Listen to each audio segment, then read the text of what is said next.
Hello everyone. Ever wonder if you are actually a psychic? Well, come on in and I'll show you why you are a psychic and how you can use your psychic to benefit your days. Doesn't mean you have to read people, but it'll certainly help you make your day. Thank you for coming. And if you want to, please subscribe.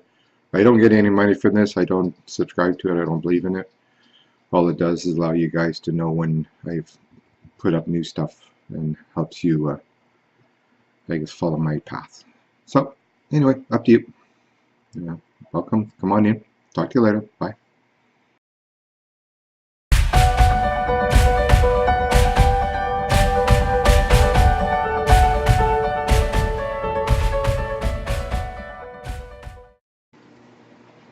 Hey everyone, welcome back. As I mentioned before, I wanted to discuss how, you probably are a psychic, and well, you are a psychic, and there's a big difference between using your own personal psychic ability and reading people. I always, when I do readings, there's always everybody that, or a lot of people come, oh, I'd really like to do that, and can you teach me how to do that? And one thing I want to say though, you're already doing it. You're just doing it on a personal level. There's tons of teachers out there. They'll charge you, anywhere from $100 to $3,000 to teach you how to do this type of work.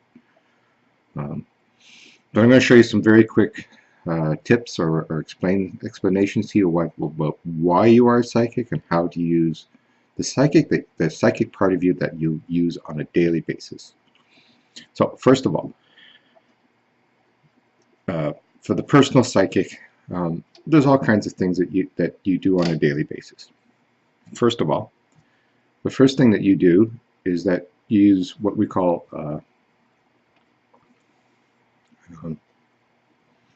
intuitive ability. Again, I apologize. I'm still recovering from the strokes. Every time as I'm talking, I'll lose the word and I have to kind of find it. So please forgive me if I pause for a bit trying to forget the word. But anyway, the intuitive part. The intuitive part is there to protect you.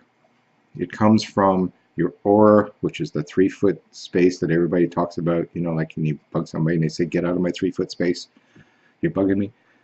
Well, the 3-foot space is actually a very active aura. It goes out, it touches people, and it does things. It goes down.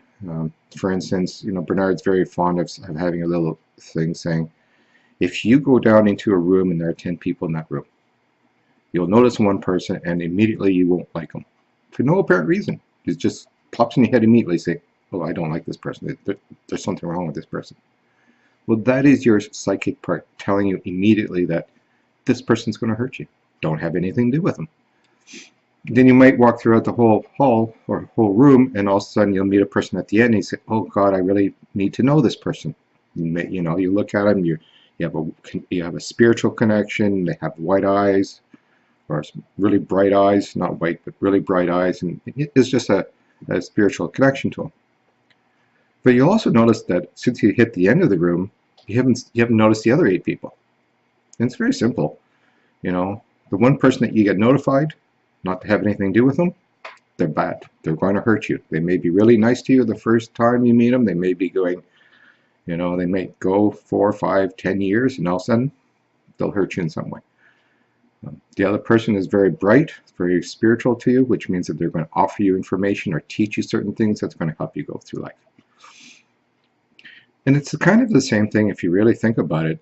When you have kids that are 2, 3, 4 years old, when people come to your house and they hide behind you and they show you a face of fear, that means that child is picking up on that person and saying, this person's going to hurt us.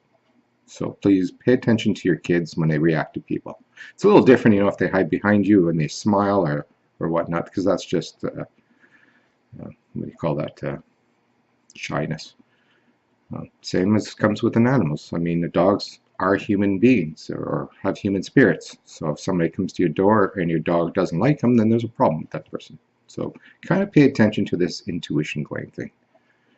The second version of the intuition, you may be talking to somebody and it may be a good friend or whatnot, you're passing back information and so on and so forth, and all of a sudden you got an odd feeling of when they say to you, and that odd feeling is telling you that what they just said is wrong, or they're lying, or they're just, whatever they're saying just will either hurt you or you should not get involved in whatever they're saying.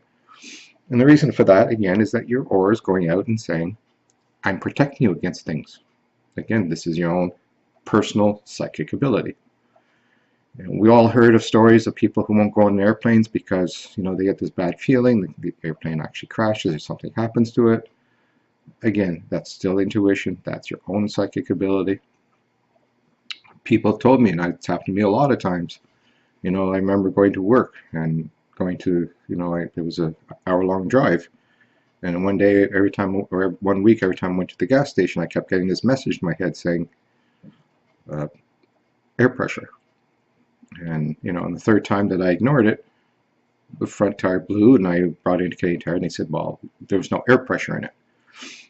So when we're sitting there and we get these little odd messages, or repeated messages in our heads, and we keep saying, oh, yeah, I'll get to it type of thing. And, this is a sign that your intuition is kicking in to warn you about something, or your spirit guide's coming in and kick you, remind you, okay, kicking the ass type of thing. So it's all about us sitting down and realizing that there's something being talked to us and so forth. And as we move forward in life, we can sit there and say, oh, I just got this image, or I just got this feeling, or I just got, there's something, there's something wrong with my partner, there's something wrong with my kids, and I can't figure it out. The third thing would be when you get up in the bed, in the morning. It usually happens in the morning, and all of a sudden you have this odd feeling that something's wrong. Like you always get this, we always get this feeling that, oh, there's something off.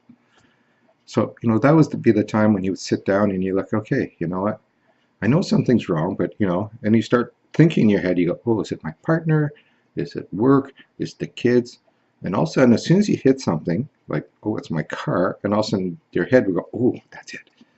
And so then that's how you use your psychic ability to point to where there is a problem. And then you can start working towards that problem before you actually hit that problem. A lot of people got the problem about their car, so they leave the car behind and find out that there was something wrong with the car and it would have crashed halfway to work. But they were pre-warned not to use the car. And it's, the aura itself, again, is very, very powerful. So whenever you're doing something and you get this odd feeling, like I said, driving down the road, and all of a sudden you get this little odd feeling, like, pull over and say, okay, what's going on? Because you never know. You might have an accident down the road. You may get stuck in the road. And the key to that I always tell people is, if you ever have a comment in your head saying, I should have done that, or I knew I shouldn't have done that.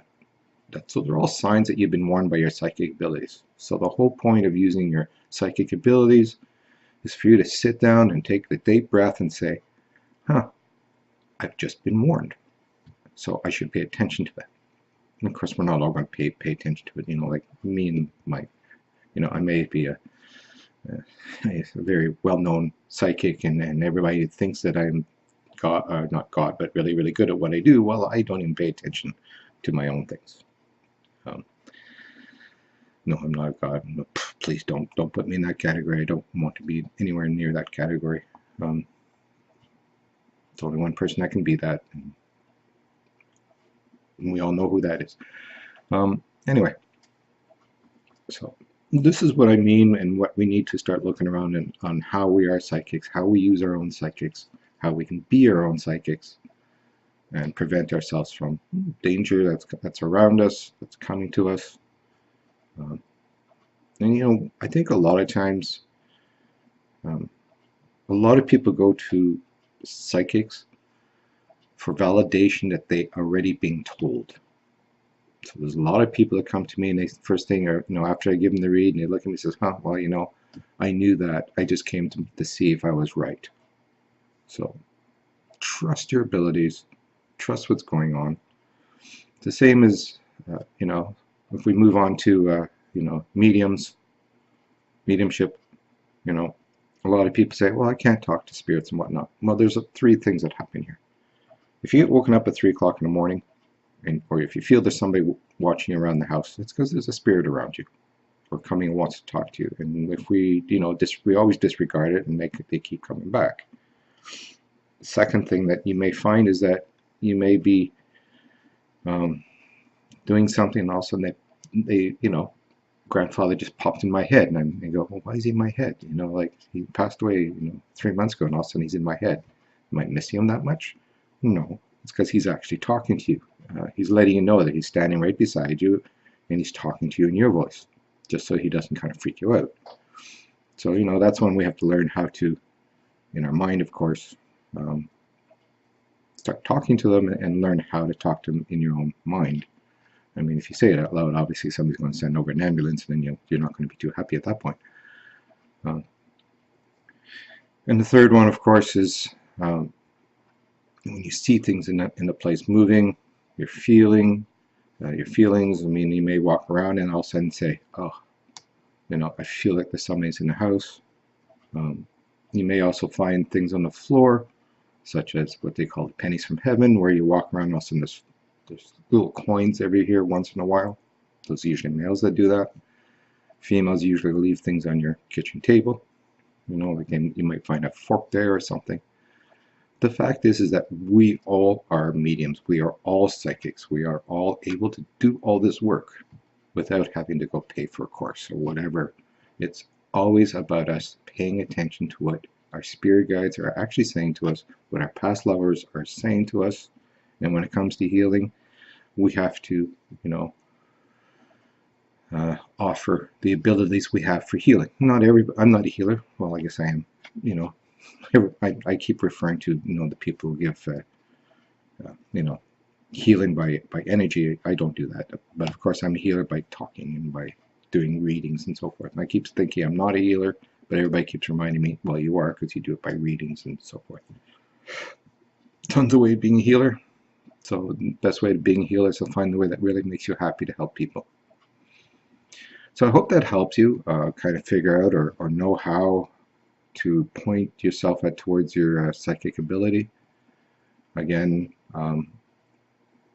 there's a lot of things that